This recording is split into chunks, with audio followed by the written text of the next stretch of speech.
है देश ये सारा, दृढ़ संकल्प की बारी है। स्वाभिमान जगा भारत का, नवयुग की तैयारी है। स्वाभिमान जगा भारत का, नवयुग की तैयारी है। भ्रष्टाचार को अब न सहेंगे, सदाचार की बारी है। भ्रष्टाचार को अब न सहेंगे, सदाचार की बारी है। स्वाभिमान जगा भारत का, नवयुग की तैयारी है। स्वाभिमान जगा भारत का, नवयुग की तैयारी है। काले धन, भ्रष्टाचार एवं भ्रष्ट व्यवस्था को समाप्त कर नव भारत के निर्माण का महा आंदोलन भारत स्वाभिमान के तीसरे चरण की यात्रा के दौरान इन दिनों राष्ट्र नायक स्वामी रामदेव जी महाराज मध्य प्रदेश राज्य की यात्रा पर हैं। मध्य प्रदेश राज्य की यात्रा को जारी रखते हुए 6 मई को भिंड में प्रातःकालीन योग शिविर में लोगों को योग की दीक्षा देने के साथ साथ स्वामी जी ने लोगों से राष्ट्र यज्ञ में सहयोग का आह्वान किया। ये काला धन आएगा तो इतनी इंडस्ट्री लगेगी, इतने स्कूल बनेंगे, इतने कॉलेज बनेंगे, इतना ज्यादा डेवलपमेंट होगा कि हिंदुस्तान के लोग काम करने के लिए कम पड़ जाएंगे। लगता है हमको यूके, यूएसए, कनाडा, अफ्रीका से अंग्रेज हिंदुस्तान में बुलाने पड़ेंगे काम करने के लिए, इतना काम हो जाएगा हिंदुस्तान में। अपने लोगों को तो हम काम दे पाएंगे, दूसरे भी मुल्क के लोग आके काम करेंगे तो उनके लिए हमारे यहाँ पर स्थान होगा। अपने बच्चों को तो हम पढ़ा ही पाएंगे, दूसरे मुल्कों के लोग भी आकर के हमारे यहाँ पर शिक्षा लिया करेंगे, जैसे प्राचीन काल में लिया करते थे। नालंदा तक्षशिला से ही नहीं, उससे पहले भी रामकृष्ण के जमाने तक एतद्देश प्रसूतस्य सकाशाद अग्रजन्मनः सोम सोम चरित्रम शिक्षरन् पृथिव्याम सर्वमानव, सारी दुनिया हमसे पढ़ने के लिए आया करती थी। इतने एजुकेशन इंस्टीट्यूट बन जाएंगे, इतने हॉस्पिटल बन जाएंगे, इतनी ज्यादा हमारे यहाँ पर सुविधाएं हो जाएंगी। अपना हिंदुस्तान करीब नहीं है, मैं वापस कह रहा हूं, हमारी किस्मत भी खराब नहीं है और हमारे देश की भी किस्मत खराब, हम भी गरीब नहीं है। हमें गरीब बनाए इस भ्रष्टाचार और काले धन ने, और हमारा देश भी गरीब।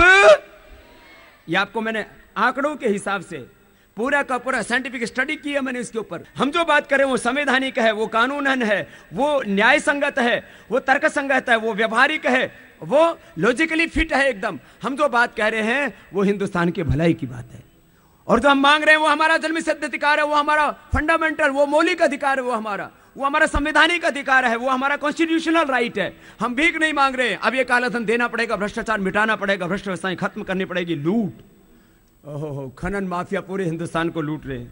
यहां तो रेत बजरी की लूट होती है तो बड़ी खबर बनती है, अरे रेत बजरी तो फिर भी 100-200 की ट्राली होगी। बड़ी लूट हो रही है, लोहा में, कोयला में, सोना में, चांदी में, हीरे लुट गए सारा हिंदुस्तान। और फिर हम लूट की बात करें कि भाई खत्म करो तो कहते हैं बाबा ही लुटेरा है। अरे तेरी चवन्नी ली बाबा ने, चवन्नी तो खैर इन्होंने खत्म ही कर दी। बाबा ने किसी की चवन्नी नहीं ली, और जिन करोड़ों लोगों ने हमको श्रद्धा पूर्वक दान दिया तो हमने हिंदुस्तान ही नहीं पूरे जहान में वो करके दिखाया। योग, आयुर्वेद और भारतीय संस्कृति का झंडा ऐसा गाड़ा है कोई उखाड़ नहीं सकता उसको। और पहले हमने लोगों से सहयोग लिया क्योंकि हमें इंस्टीट्यूट बनाना था, योगपीठ बनाना था, हमें इन गद्दारों का पैसा नहीं लेना था, हमें इन सरकारों के पैसे से नहीं बनाया पतंजलि योगपीठ, पतंजलि विश्वविद्यालय, योगग्राम, योग आयुर्वेद इतना दूर तक पहुंचाया। और अब तो अभी भी ले रहे हैं दान, अभी भी ले रहे हैं, अभी शिविर निःशुल्क है, लेकिन इतनी ये व्यवस्थाएं हैं। ये तो अब मैं आपसे ही पूछता हूं, बताओ ये शिविर चलाने के लिए, ये योग और आयुर्वेद और भारत स्वाभिमान का अभियान आगे बढ़ाने के लिए विदेशी कंपनियों से मदद लेनी चाहिए हमको, और ये बड़े बड़े जो कॉर्पोरेट हाउस लुटेरे बैठे हैं इनसे मदद लेनी चाहिए। तो फिर वो, और क्या बोलूं, बेईमान नेताओं से, अच्छे लोगों, अच्छे नेता भी दे तो कोई दिक्कत नहीं है, बेईमान नेताओं से लेना चाहिए। तो ये काम कैसे चलेगा? बोलो, ये दान कहां से आएगा? तो हमसे आएगा तो जोर से तो बोलो। तो आप लोग देंगे ना, कितना? अरे 11 रुपए, 51 रुपए, 100 रुपए, जितना दो, क्या दिक्कत है? अब इन पॉलिटिकल पार्टियों को चंदा देने से कोई फायदा नहीं है, क्योंकि इनके पास इतना पैसा है, आप नहीं भी दोगे तो ये 50-100 साल तक जिंदे रहेंगे। अब दान दो भारत स्वाभिमान के काम के लिए, अब दान दो इस अभियान को आगे बढ़ाने के लिए, अब ये योग के ऊपर तो टैक्स लगाते हैं और अपनी पार्टियों के नाम पर जो चंदा देते हैं उसको 100% टैक्स फ्री कर देते हैं। अब ये भी नहीं चलने वाला, इसमें भी बदलाव करने की जरूरत पड़ेगी। योग के नाम पर टैक्स लगाओ, बोले हम किसके लिए कर रहे हैं? सुबह 3 बजे से लेकर के रात को 10 बजे तक एक दिन आराम नहीं किया, 9 साल की उम्र से लेकर के आज तक एक दिन आराम नहीं किया, एक दिन विश्राम नहीं किया, और 1 रुपए अपने लिए नहीं रखा और 1 इंच जमीन नहीं रखी अपने लिए। केवल एक ही संकल्प है, हिंदुस्तान के लिए जीना है। अब कुछ बुरे लोग हैं हिंदुस्तान को जिन्होंने नर्क बनाया है, अब अच्छे लोगों को आगे आना पड़ेगा। कितने लोग चाहिए? मात्र 1% लोग भी मिल गए तो बात बन जाएगी। तो आप में से कितने ऐसे लोग हैं जो भारत स्वाभिमान युवा भारत और ये जो पूरा योग का अभियान, पूरा राष्ट्र निर्माण का काम चल रहा है, इसमें कार्यकर्ता बनने के लिए कितने लोग तैयार हैं? जो कार्यकर्ता बनने के लिए तैयार है दोनों हाथ उठाओ तो बोले भारत माता की। शिविर के उपरांत जननायक स्वामी रामदेव जी उमरी होते हुए पहुंचे भिंड जिले के हुप में। यहाँ के मंच पर गणमान्य व्यक्तियों ने दीप प्रज्वलन किया एवं स्वामी जी को फूल माला भेंट कर आशीर्वाद प्राप्त किया। तदुपरांत युग पुरोधा स्वामी रामदेव जी ने अपने उद्बोधन में कहा, आज फूफ नाम मैंने पहली बार सुना था। हिंदी में फूफा तो सुनते थे। मैंने पूछा भी कुछ लोगों से, मुझे इसका अर्थ तो नहीं बताया, लेकिन इतना समझ में जरूर आया। दोपहर की तेज धूप से कुछ तो इतने श्रद्धालु कई घंटों से तप कर रहे थे। आप सबकी इस योग निष्ठा को, गुरु निष्ठा और राष्ट्र निष्ठा को मैं प्रणाम करता हूं और भगवान आपकी जिंदगी में सारी खुशियां दे, आपके लिए प्रार्थना करता हूं। ये हिंदुस्तान में करीब 1 लाख टन सोना है, माने करीब 300 लाख करोड़ रुपए का तो सोना ही है। बाकी जो है पूरे देश में जो काला धन और काले धंधे करने वाले लोग हैं, उन सब की संपत्ति का राष्ट्रीयकरण कर दिया जाए तो हिंदुस्तान की 500 से 700 लाख करोड़ रुपए की अर्थव्यवस्था होगी। फिर भारत 4थे नंबर पर नहीं, पहले दर्जे पर होगा, क्योंकि इसकी जीडीपी फिर 100 लाख करोड़ की नहीं, 500 से 700 लाख करोड़ रुपए की होगी। आज फिर इसकी जो अभी जो सेविंग है वो 30 से 40% है, वो 60% से ऊपर चली जाएगी। फिर इसकी जो ग्रोथ रेट है अभी जो 7% है, ये 15 से 20 के बीच चली जाएगी। जो डेफिसिट आज -4 आता है, वो डेफिसिट का मतलब ही हम सरप्लस में होंगे। फिर हमारे रुपए की जो कीमत है वो डॉलर और पाउंड के बराबर 80 और 1, हमारा 80 उनका 1 पाउंड, हमारा 50 रुपए उनका 1 डॉलर। फिर ये रुपए का अवमूल्यन नहीं होगा, बल्कि हमारे 1 रुपए के अंदर 50 डॉलर भी मिलने लगे। शायद ऐसा भी जमाना हम अपनी आंखों से देखें। ये सारा उल्टा पुल्टा होने वाला है। बस एक ही काम करना पड़ेगा, इस हिंदुस्तान में जो गंदगी है इसको साफ करना पड़ेगा। तो बोलो, इस गंदगी को साफ करने में आप लोग साथ दोगे? सबके सब माताओं ने भी हाथ उठाए, बोले बाबा ये तो मुल्क हमारा है, हमें प्राणों से प्यारा है, हमने इसको माँ कहा है। माता भूमि पुत्र हम पृथ्वी, धरती हमारी माँ है, हम इसकी संतानें हैं। ये धरती माँ है हमारी, ये भारत माता है हमारी, ये मादरे वतन, ये मदरलैंड है हमारी। जननी जन्मभूमि विश्व स्वर्गादपि गरीयसी। फिर यहाँ सुख आ जाएगा। सारा हिंदुस्तान लूट के बैठे हैं कुछ चंद लोग, बस उनके चंगुल से देश को बचाना है।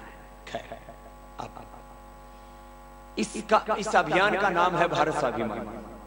तो मैं बस आपसे 1-2 बातें पूछ करके फिर आपको अब योग सिखाऊंगा।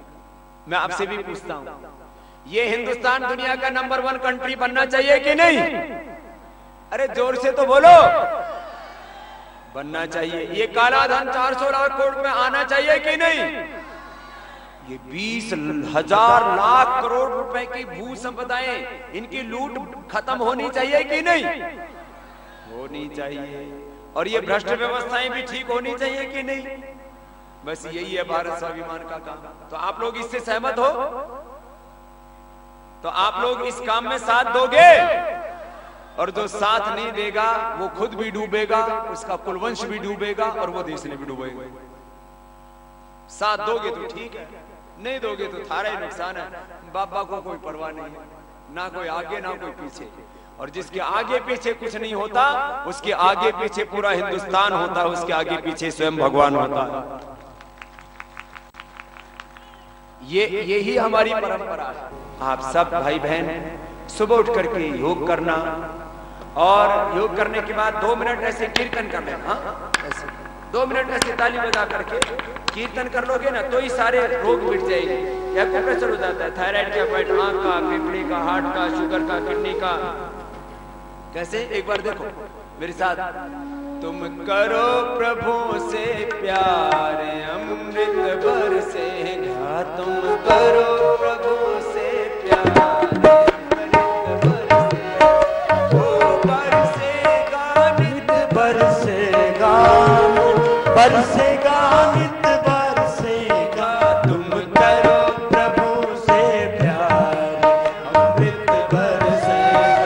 तुम करो प्रभु से प्यार, अमृत बरसेगा। सत्य ज्ञान का पहला कहना, सत्य ज्ञान का पहला कहना, कड़वा बोल कभी ना कहना, कड़वा बोल कभी ना कहना। करो आत्म उद्धार, अमृत बरसेगा। करो आत्म उद्धार, अमृत बरसेगा। बरसेगा, नित बरसेगा, बरसेगा, बरसेगा। करो प्रभु से प्यार, अमृत बरसेगा। तुम करो प्रभु से प्यार, अमृत बरसेगा। तुम करो प्रभु से प्यार, अमृत बरसेगा। बोलिए सच्चिदानंद भगवान की जय। भारत माता की जय। गौ माता की जय। वंदे मातरम। देखो, ये आपको थोड़ा सा योग के बारे में बताया। सुबह जल्दी उठना, उठ करके धरती माता को, माता पिता को, बड़ों को, गुरुओं को प्रणाम करना। प्रत्यक्ष ना हो तो भावनात्मक प्रणाम करना।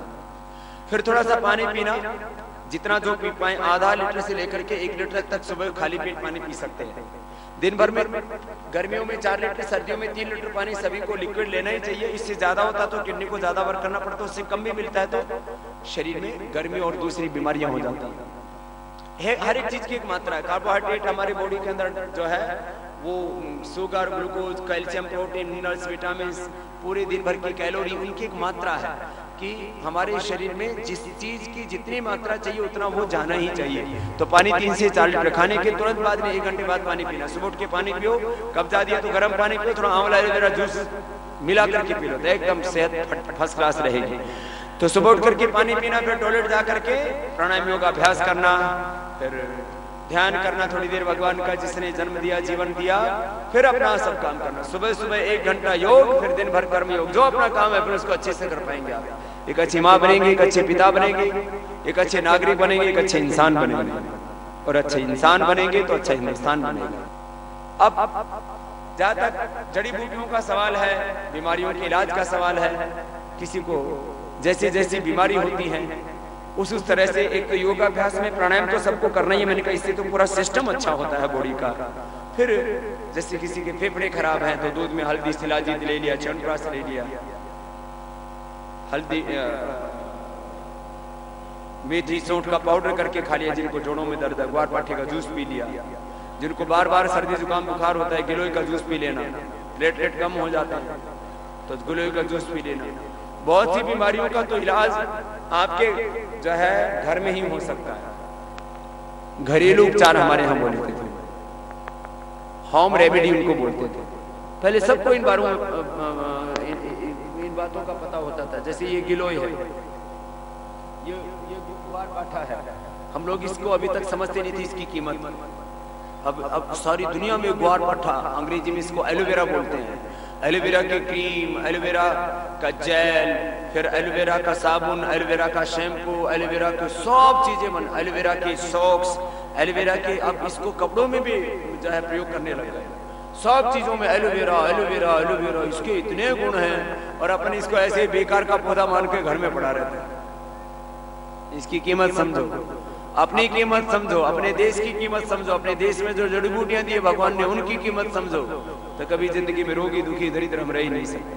तुलसी, तुलसी के 3-4-5 पत्ते सुबह सुबह खा लिया करो। जिंदगी में कैंसर की बीमारी, फिर ये टीबी की बीमारी और तमाम तरह के बैक्टीरियल वायरल डिजीज बीमारियां, एक तो बैक्टीरियल वायरल डिजीज होती है, फिर एक जेनेटिक बीमारियां होती है माता पिता से आती है, फिर एक इन्वायरमेंटल डिजीज होती हैं जो वातावरण से होती है, पोल्यूशन आदि से होती है, फिर एक गलत आदतों से बीमारी होती है, बीड़ी सिगरेट शराब आदि खराब चीजें खाते हैं या ज्यादा खाते हैं, बुरी आदतों से बीमारी होती है। योग करने से सारी चीजें अपने आप ठीक हो जाती है, इतनी बड़ी विद्या है। फिर ये जड़ी बूटियों के बारे में थोड़ा सा बताया, ऐसे ही अलग अलग बीमारियों के बारे में आपको अलग अलग हम इलाज बताते रहते हैं। सुबह उठ करके आस्था देखा करो, फिर जैसे बताते हैं वैसे योग किया करो। शाम को भी 8 से 9 आस्था पर, 9 से 10 संस्कार का कार्यक्रम आता है, उसको देखा करो। और जिनको वेद दर्शन उपनिषद आदि और अपने ऋषियों की विद्या को और ज्यादा ठीक से समझना हो तो सुबह 4 बजे संस्कार चैनल देखा करो। हमारे जो गुरुदेव हैं श्रद्धेय आचार्य श्री पद्युम्न जी महाराज, वो कभी वेद, कभी गीता, कभी दर्शन, कभी उपनिषद, अलग अलग जो हमारे ऋषियों के महान ग्रंथ हैं उस ज्ञान की धरोहर को, ज्ञान राशि को आपके घरों तक पहुंचाते हैं। टेलीविजन के इतिहास में पहली बार हुआ है कि अपने ऋषिमुनियों के जो शास्त्र उनको मूल रूप में यदि कहीं पर पढ़ाया जाता है तो वो संस्कार चैनल पर श्रद्धेय गुरुदेव आचार्य श्री पद्युम्न जी 4 बजे उसको पढ़ाते हैं। आप देखा करो, आपके घर गुरुकुल बन जाएंगे और आप खुद देखेंगे कि हम गुरुकुल में नहीं पढ़ पाए तो कोई बात नहीं, हम घर बैठ करके भी वो ऋषियों का ज्ञान ले सकते हैं। गीता, दर्शन, उपनिषद, वेद, ये सब पढ़ाते हैं। अच्छी अच्छी बातों को सीखा करो, पढ़ा करो, जाना करो, समझा करो। देखो ज्ञान का ही खेल है। आज दुनिया में सबसे ज्यादा धनवान किसको मानते हैं? बिल गेट्स को। उसके पास क्या है? उसने कंप्यूटर से लेकर के अलग अलग तरह की सब प्रोग्रामिंग कर करके सारी दुनिया का पैसा कमा लिया। स्टीव जॉब्स पीछे मर गया, वो भी बहुत पैसे वाला था। सब किसके थे? पैसे। पैसे किससे कमाए जाते हैं? दिमाग से। मेहनत की जाती है शरीर से। मेहनत तो किसान कर रहा है ना बेचारा, बुरे हालात है उसके। ठीक है, उसको भी न्याय दिलाना है, लेकिन सबसे ज्यादा दुनिया पर राज वो करते हैं जिनके पास दिमाग होता है। तो योग करने से आपका दिमाग भी तेज होगा और जिसका दिमाग तेज होगा वो पूरी दुनिया पर राज करेगा। आपको भी अपना दिमाग तेज करना है तो योगाभ्यास करो, बच्चों को कराओ, सब लोग किया करो। दिमाग तेज होना चाहिए और दिमाग ठीक होना चाहिए, दोनों काम योग से। तो खैर बहुत विषय है कहने को। मैं कह रहा था योग के बारे में जानो, आयुर्वेद के बारे में जानो, जड़ी बूटियों के बारे में जानो, अपने देह के बारे में, देश के बारे में जानो, कैसे संबंधों को निभाया जाता है वो जानो। पति पत्नी के संबंध क्या होते हैं, माता पिता के, गुरु शिष्य के संबंध क्या होते हैं, देश के साथ हमारे संबंध क्या है, संबंधों के बारे में जानो। दिव्य संबंध क्या होते हैं, ब्रह्म संबंध क्या होते हैं, ऐसे सब संबंधों के बारे में जानो। तो अच्छी अच्छी चीजों को सीखो, समझो, जानो। आप एक दो बात और बताता हुआ, एक तो कभी भी अपने जीवन में विदेशी वस्तुओं का प्रयोग नहीं करना। जो विदेशी वस्तुएं हम खरीदते हैं तो देश का पैसा कहां चला जाता है? विदेश में। Coca Cola, Pepsi, locks, Lifebuoy, Colgate, Pepsodent और बाटा, एडिडास की जितनी भी जो भी चीजें ऐसी खरीदते हैं ना, तो सारा पैसा कहां चला जाता है? विदेशी कंपनियों के पास। विदेशी कंपनियां कहां से लेके चली जाती हैं? विदेश में। वो तो उनका इस देश से कोई लेना देना ही नहीं, वो तो लूटने के लिए आई हुई है।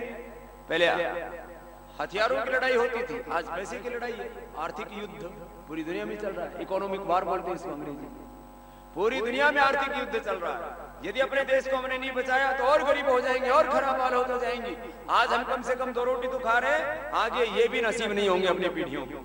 और हमने अपने आप को बचा लिया और अपने हिंदुस्तान को बचा लिया तो कल को हिंदुस्तान पूरी दुनिया का सरताज होगा और ये हमको करना है। इसलिए आज संकल्प लेकर के जाएंगे, स्वदेशी अपनाएंगे, देश को बचाएंगे, विदेशी वस्तुओं का प्रयोग नहीं करेंगे। स्वदेशी वस्तुओं का प्रयोग जो अपने देश में बनी हो, जो देश में नहीं बनी उसी विदेशी वस्तु का प्रयोग करना है।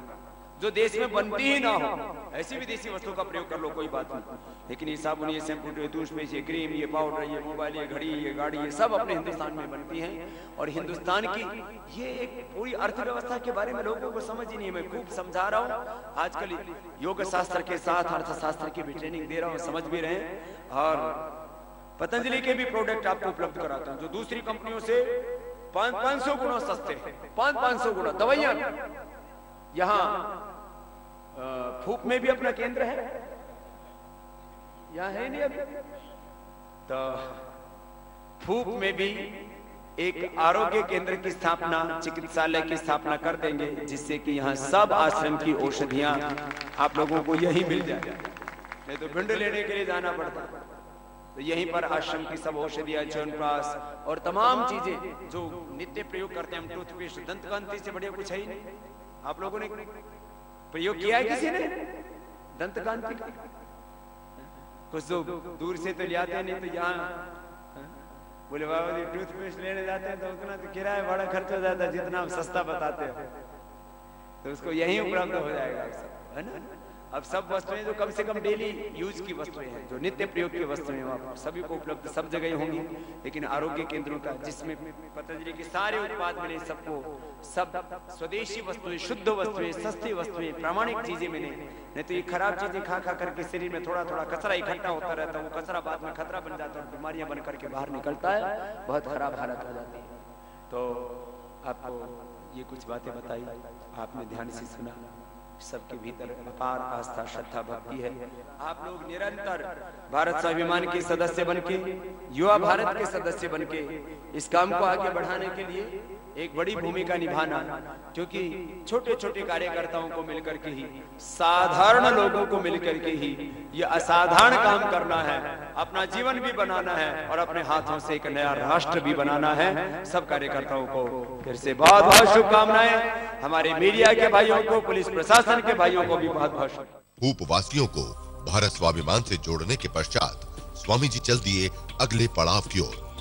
भारत स्वाभिमान का अगला पड़ाव था महगांव, लेकिन वहां पहुंचने से पहले रास्ते में पड़ने वाले गोरमी गांव के लोगों ने स्वामी जी के काफिले को रोक आशीर्वाद प्राप्त किया। मैं गोरमी तहसील और आस पड़ोस के गांव के सभी बुजुर्गों को, श्रद्धामयी माताओं को और इस देश का भविष्य जिनके सबल कंधों पर निर्भर हैं और जिनको अपने हाथों से एक नया राष्ट्र बनाना है, ऐसे सभी युवकों को हृदय से बहुत बहुत साधुवाद देता हूं। गीता में भगवान श्री कृष्ण जब अर्जुन अवसादग्रस्त हो जाते हैं तब उनको स्वधर्म का पाठ पढ़ाते हैं, अपने कर्तव्य की याद दिलाते हैं। कृव्य मास मग्मा पार्थ नैत्वयि उपपद्यते क्षुद्रम हृदय दौर्बल्यम त्यक्त्वा उत्तिष्ठ परंतप। आज भारत की भी हालात कुछ ऐसी ही है।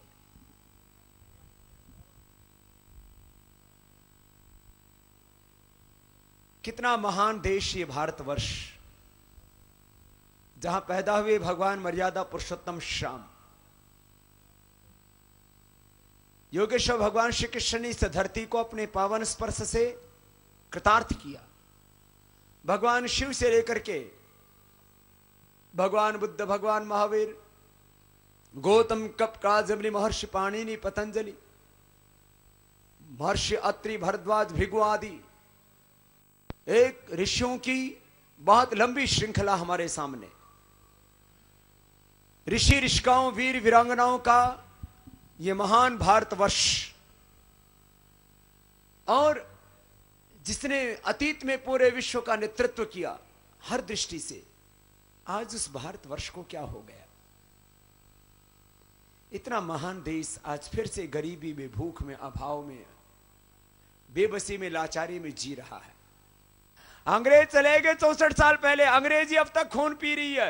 अरे जापान में डॉक्टर, इंजीनियर, साइंटिस्ट सब लोग तैयार होते हैं, जापानीज में पढ़ते हैं, जर्मन के लोग जर्मन में पढ़ते हैं, फ्रांस के लोग फ्रेंच में पढ़ते हैं। अंग्रेज चले गए 64 साल पहले, आज भी आपके बच्चों को पढ़ना पड़ता है। डॉक्टरी की पढ़ाई करनी हो, इंजीनियरिंग करना हो, सीए करना हो, साइंटिस्ट बनना हो, एमबीए करना हो, क्या पढ़ना पड़ेगा? इंग्लिश। यहां कितने बच्चे बैठे हैं जिन्होंने एमबीबीएस कर रखा है? मैदान साफ, एक भी नहीं। कितने ऐसे हैं जिन्होंने चार्टर्ड अकाउंटेंट की पढ़ाई कर रखी है? एक भी नहीं। कितने ऐसे हैं जिन्होंने सीए कर रखा है? नहीं। साइंटिस्ट कितने हैं? साइंटिस्ट तो बोलो बाबा जी ये कौन सी जाति होती है?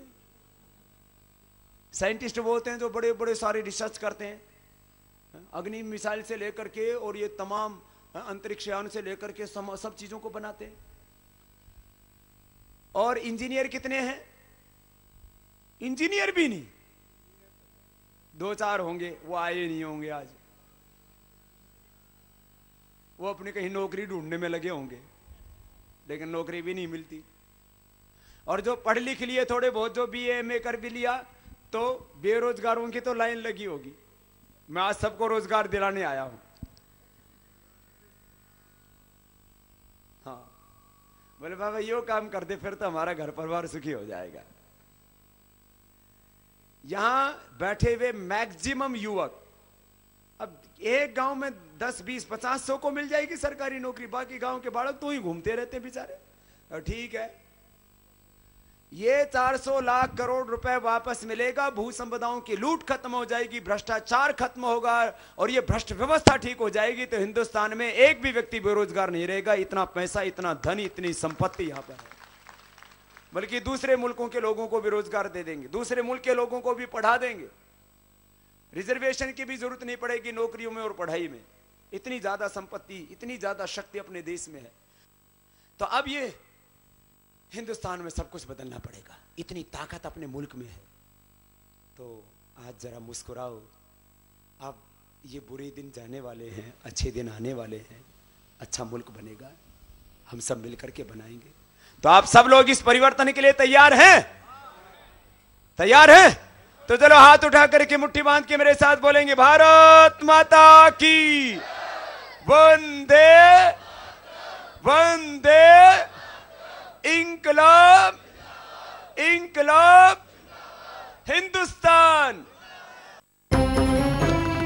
महगांव, जहां स्वामी जी का पगड़ी पहनाकर व तलवार भेंट कर लोगों ने अपने सम्मान को प्रकट किया एवं फूलमाला पहनाकर आशीर्वाद प्राप्त किया। यहीं के मंच पर कारगिल में शहीद की पत्नी को तथा वहां की एक दलित सरपंच ने भी स्वामी जी महाराज से आशीर्वाद प्राप्त किया। तदुपरांत युगपुरोधा स्वामी रामदेव जी ने अपने उद्बोधन में कहा, आज दोपहर की इस चिलचिलाती धूप में जब लोग घरों से बाहर निकलने में थोड़ा परहेज करते हैं कि कहीं लू लग जाएगी, गर्मी लग जाएगी, इतनी तेज गर्मी में भी आप सबके भीतर जो श्रद्धा, भक्ति, उत्साह, जोश, शौर्य, पराक्रम, जुनून में देख रहा हूं, आपकी इस योग निष्ठा, आपकी राष्ट्र निष्ठा और गुरु निष्ठा को मैं स्वयं हृदय से प्रणाम करता हूं। आपको साधुवाद और धन्यवाद देता हूं। हमारे सभी मेहगाम वासी और मेहगाम के साथ साथ आस पड़ोस के भी गांव वाले सब भाई बहन बहुत श्रद्धा पूर्वक आए। श्रद्धामयी माताओं को, पिता तुल्य बुजुर्गों को और जिनके सबल कंधों पर इस भारत का भविष्य निर्भर है, और युवाओं को कुछ कहना चाहता हूं।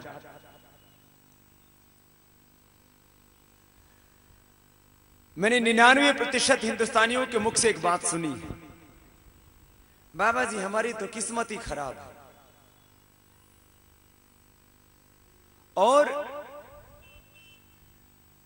एक अनहोनी का डर सताए रहता है, अपने कैरियर को लेकर के चिंतित रहते हैं।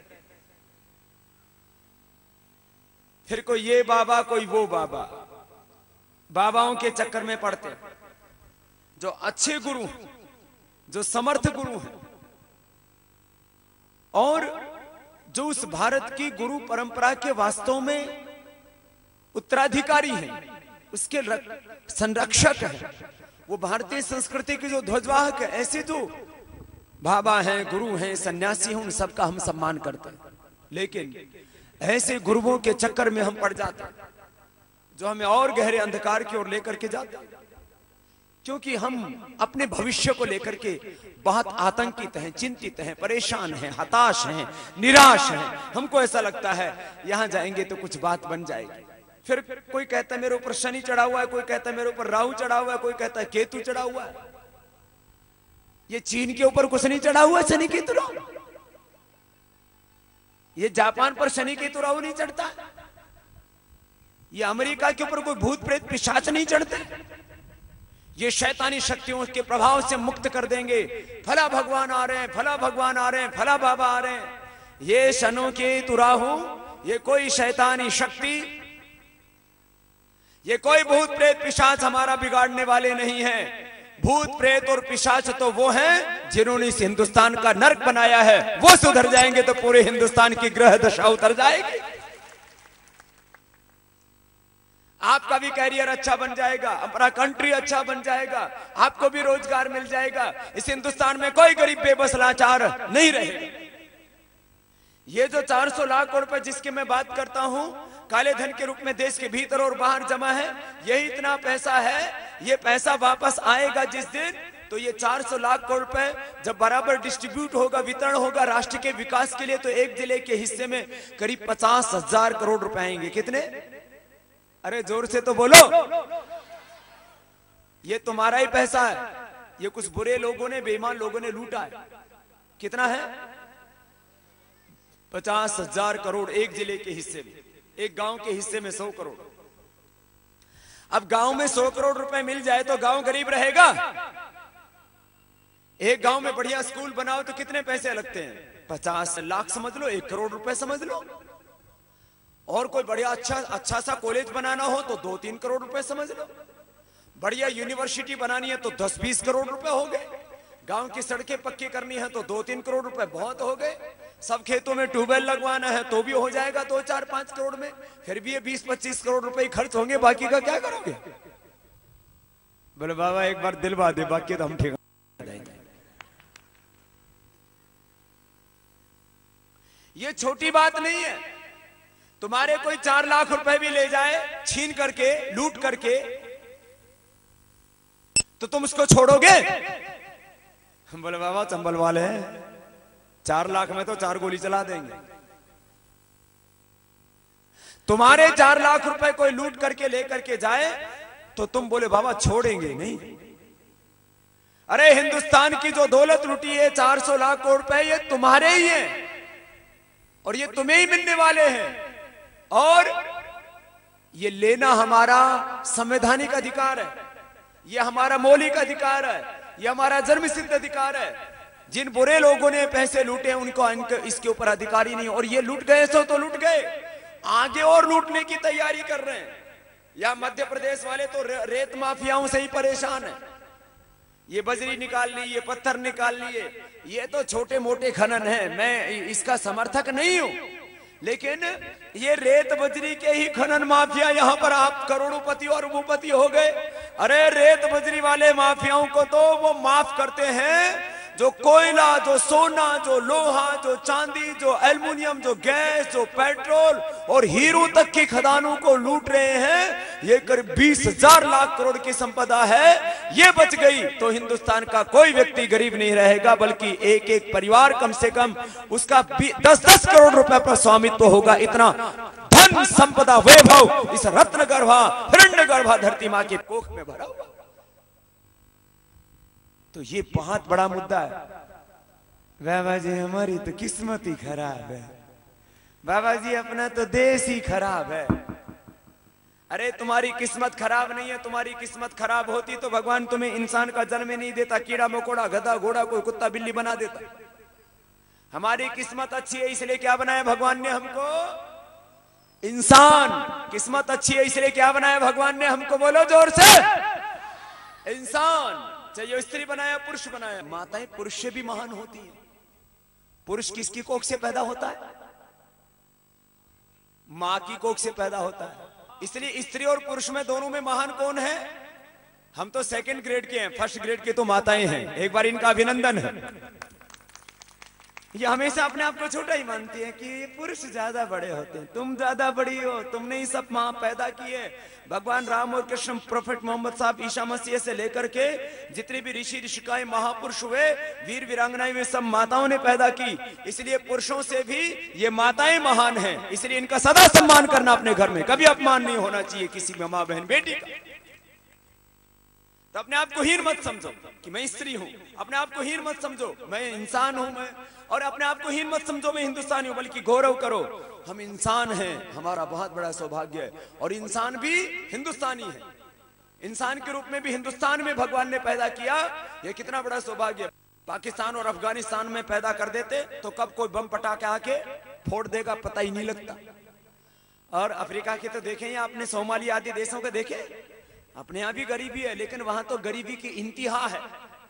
तो अपना हिंदुस्तान जैसा कोई दुनिया में मुल्क है ही नहीं, सारे जहां से अच्छा। तो अपने कहने में गौरव महसूस करना गौरव है, और इस गौरव को प्रतिष्ठापित करने के लिए थोड़ा सा बस संघर्ष करना है। कुछ बुरे लोगों ने सारी ताकत हमसे छीन ली है। तो बात यह है, तुम्हारे ऊपर शनि केतु राहु चढ़ा है, तुम्हें दिखना चाहिए या दूसरे को दिखेगा किसी को?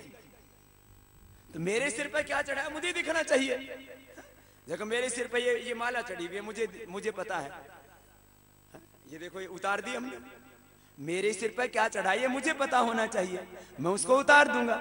उनको क्या पता जो तंत्र मंत्र यंत्र ढोंग पाखंड ओझा पोझा जो तमाम तरह के लोगों को बहकाते फिरते हैं।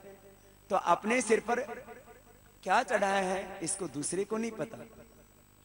अपने सिर में, अपने दिल में, अपने भीतर कोई शैतान नहीं घुसा हुआ है। सबके दिल, दिमाग, मस्तिष्क में, हृदय में और सृष्टि के कण कण में भगवान बसा है, शैतान कहीं है ही नहीं।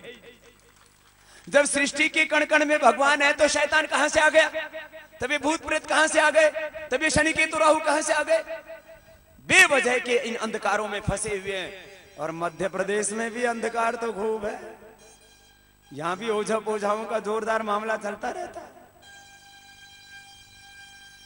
तो कभी भी इन अंधविश्वासों में नहीं फंसना और कभी भी हीन भावना में नहीं जीना, आत्म गौरव रखना। आज ऐसे भी वर्ल्ड लाफ्टर डे है। आजकल लोगों ने हंसने के भी दिन बना लिए, क्योंकि लोगों से बाकी समय तो हंसा ही नहीं जाता।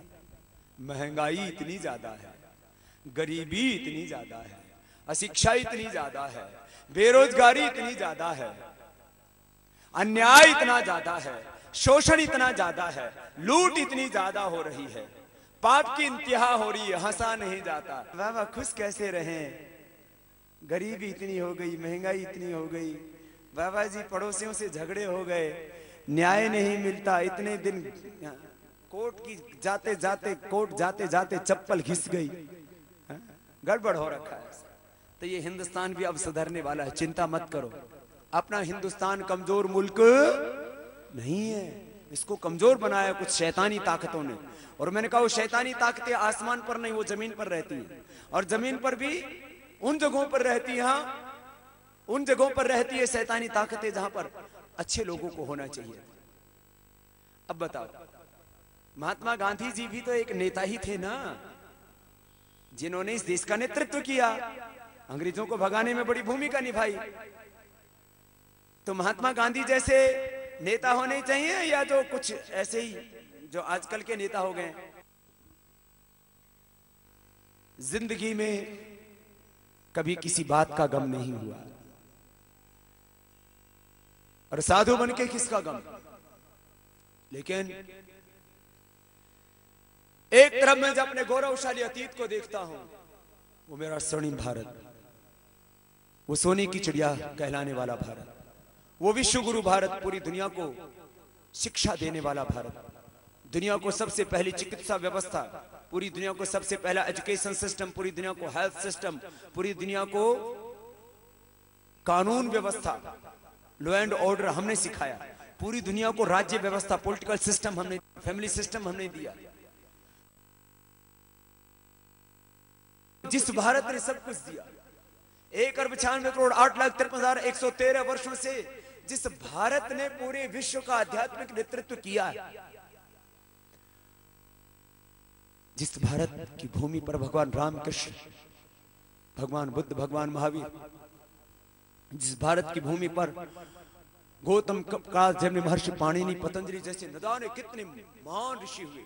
पश्चिम को यदि एक आइंस्टीन पर गर्व है तो हमारे तो आइंस्टीन जैसे हजारों ऋषि मुनि हुए, उन सब पर हमें गर्व।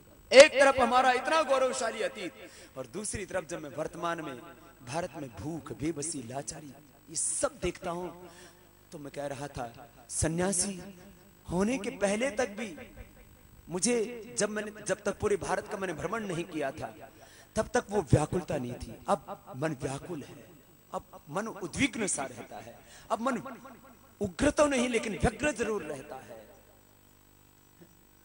मैं एक ही दिन में पूरे हिंदुस्तान को बदल डालूं। कितनी बेबसी, कितनी लाचारी।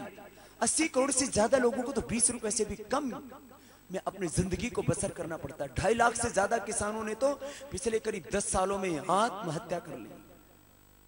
20,000 बच्चे या बुजुर्ग इस देश में हर दिन भूख और कुपोषण, हंगर और मेलन्यूट्रिशन के कारण से मर जाते हैं हर दिन। ये वर्ल्ड हंगर इंडेक्स की रिपोर्ट कहती है, आप पढ़ करके देख लेना। बाबा कोई बनावटी आंकड़ा नहीं बोलता है कभी। आपके बच्चे रात को यदि भूखे सो जाएं तो आप चैन से सो पाएंगे? बोले बाबा ऐसे कैसे हो सकता है, हमारे बच्चे भूखे कैसे सो जाएं? लेकिन हिंदुस्तान बहुत बड़ा है, करीब 33 लाख वर्ग किलोमीटर में फैला 121 करोड़ की आबादी का ये भारत। 20,000 लोग इस देश के अंदर बच्चों से बुजुर्गों तक भूख और कुपोषण से हर रोज मर जाते हैं, वर्ल्ड हंगर रिपोर्ट कहती है। और हमारे देश के प्रधानमंत्री एक दिन खड़े होकर के एक पुस्तक का विमोचन करते हैं, वहां पक्ष और प्रतिपक्ष के नेता भी सब होते हैं और कहते हैं hunger and malnutrition this is national shame for us. बोलिए हमारे लिए एक राष्ट्रीय शर्म की बात है कि भूख और कुपोषण का शिकार है हमारा भारत। बस एक स्टेटमेंट दिया और हो गया। क्या मनमोहन सिंह जी, क्या भूख और कुपोषण को मात्र राष्ट्रीय शर्म कह देने मात्र से हिंदुस्तान की भूख और कुपोषण की समस्या दूर हो जाएगी? एक तरफ लाखों करोड़ रुपए देश के लूट लिए जाते हैं और दूसरी तरफ वो गरीब, बेबस, लाचार भूख और कुपोषण से मौत के मुंह में हर दिन करीब 20,000 की संख्या में समा जाते हैं। क्या करें? अब लगता है सब कुछ बदलने की बारी आ गई। तो बोलो आप लोग इस परिवर्तन को करने के लिए तैयार हो? तो दोनों हाथ उठा के मुट्ठी बांध के मेरे साथ बोलेंगे भारत माता की वंदे, इंकलाब हिंदुस्तान। मेहगांव के लोगों को भारत स्वाभिमान से जोड़ने के पश्चात स्वामी जी चल दिए मुरैना जिले की ओर, जहां स्वामी जी का अभूतपूर्व स्वागत किया गया। हर गली, चौक, चौराहों पर लोग स्वामी जी महाराज के स्वागत के लिए खड़े थे। कोई विशाल फूलों की माला से माल्यार्पण करता तो कोई पुष्प वर्षा कर माल्यार्पण करता। लोग स्वामी जी महाराज के दर्शन और आशीर्वाद पाने के लिए उत्सुक हो रहे थे। तो स्वामी जी भी लोगों को निराश नहीं करते और आशीर्वाद प्रदान करते चल दिए कोरसा की ओर। कोरसा में अभूतपूर्व जनसभा को संबोधित करने के पश्चात स्वामी जी पहुंचे मुरैना जिले के ही बड़बाई, जो शहीद राम प्रसाद बिस्मिल जी का पैतृक गांव है। शहीद राम प्रसाद बिस्मिल के पिता स्वर्गीय श्री मुरलीधरन जी का जन्म यही हुआ था। बड़बाई में स्वामी जी ने शहीद राम प्रसाद बिस्मिल की प्रतिमा पर माल्यार्पण किया। मंच पर स्वामी जी ने शहीद राम प्रसाद बिस्मिल की तस्वीर पर दीप प्रज्वलन एवं माल्यार्पण किया। इसके बाद मंच पर स्वामी जी का लोगों ने माल्यार्पण कर और तिरंगे के साथ भारत माता की जय घोष के साथ जोरदार स्वागत किया। भारत माता की जय!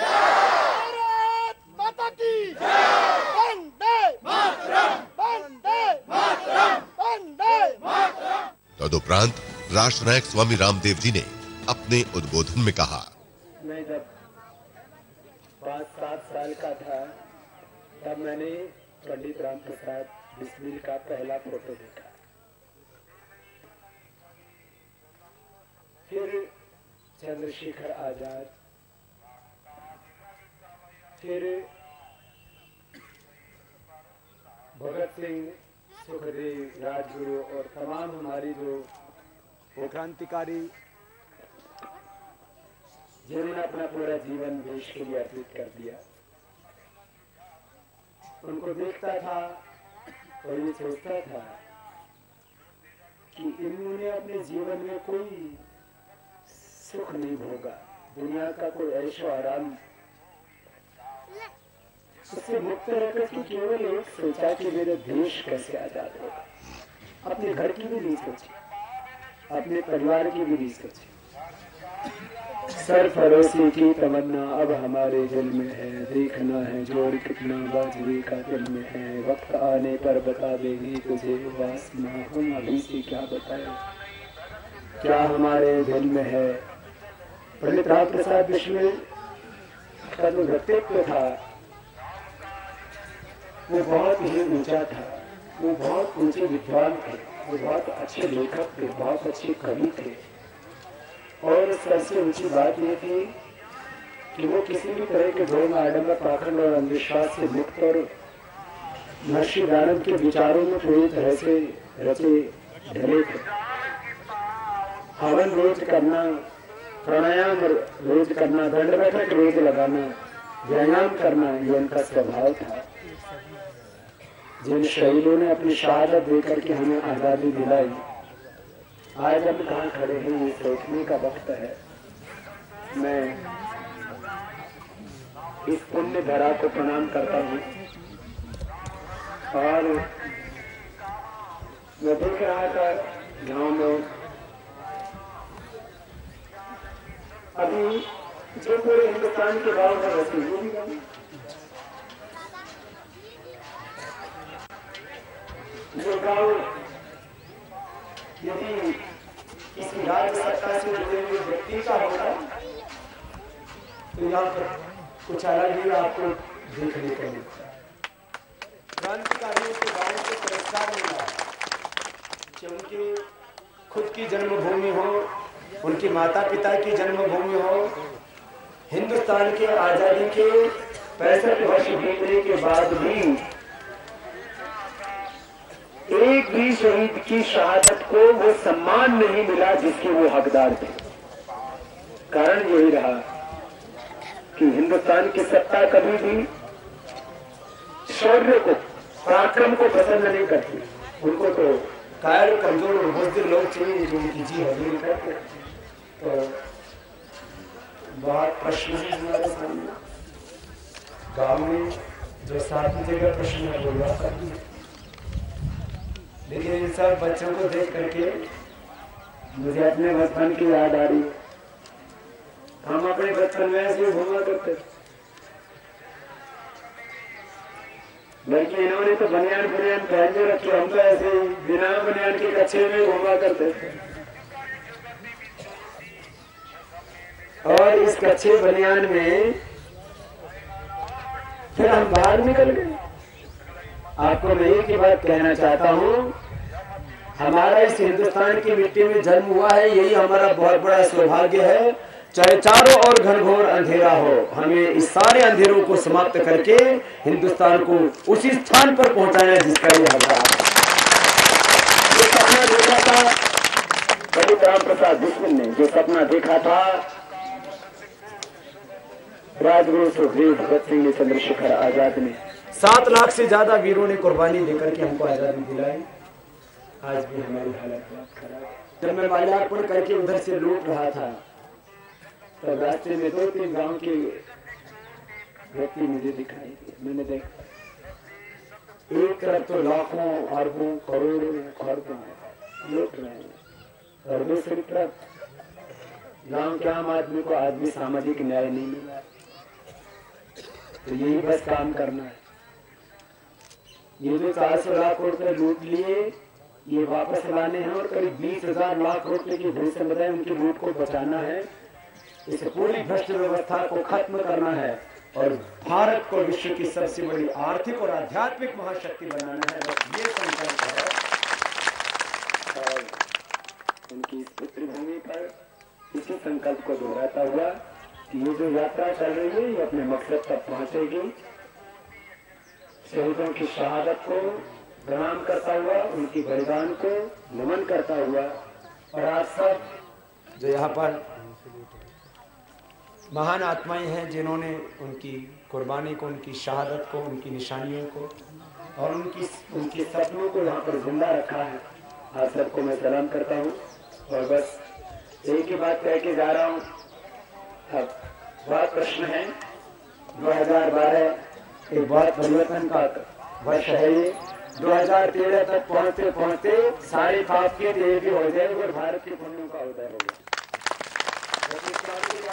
रहना है। बोले भारत माता की इंकलाब जिंदाबाद, इंकलाब जिंदाबाद, हिंदुस्तान वंदे मातरम, वंदे मातरम। आप सबको भी, माताओं बहनों को भी, बुजुर्गों को मेरा प्रणाम। बड़वाई में लोगों के दिलों में राष्ट्र प्रेम का भाव जागृत करने के पश्चात स्वामी जी पहुंचे अंबाह, जहां स्वामी जी का लोगों ने पगड़ी पहनाकर एवं माल्यार्पण कर जोरदार स्वागत किया। तदुपरांत युग दृष्टा स्वामी रामदेव जी ने अपने उद्बोधन में कहा, अंबा ये वेदों का प्राचीन नाम है। अम्बे, अंबालिके, और अंबा माँ को भी बोलते हैं। तो आप सबके भीतर इतना प्रेम, इतना करुणा, इतना वात्सल्य, इतनी श्रद्धा, भक्ति, विश्वास की पराकाष्ठा, दाएं से लेकर के बाएं से लेकर के दूर पीछे तक ये आस्था का सैलाब इस बात को कह रहा है कि पूरा हिंदुस्तान अब जाग गया है। अब हिंदुस्तान का भाग्य उदय करीब है। कितने ही प्रश्न, सवाल, कितनी ही चुनौतियां, नक्सलवाद, माओवाद, आतंकवाद, गरीबी, भूख अभाव, शिक्षा, उसी से लेकर के तमाम तरह के प्रश्न हमारे सामने क्यों न हो, हम इन प्रश्नों का समाधान करेंगे। 2012 क्रांति वर्ष है। 2013 तक पहुंचते पहुंचते इस भ्रष्टाचार की तेजी होगी, ये कालाधन की आएगा होगी, और इस अन्याय को भ्रष्ट व्यवस्था के स्थान पर भारतीय न्याय को स्वदेशी व्यवस्था की स्थापना होगी। जो स्वप्न था शहीद भगत सिंह का, चंद्रशेखर आजाद, सुखदेव का, हरिकृष्ण प्रसाद बिस्मिल का, रामप्रसाद बिस्मिल ने भजन लिखा, मेरा हो तन स्वदेशी, मेरा हो मन स्वदेशी, मर जाऊं तो भी मेरा होगे कफन स्वदेशी। तो आप लोग आज ये भी व्रत लेकर के जाना, स्वदेशी वस्तु का ही प्रयोग करना, विदेशी वस्तु का प्रयोग नहीं करना। कोका कोला पेप्सी तो नहीं पीते ना?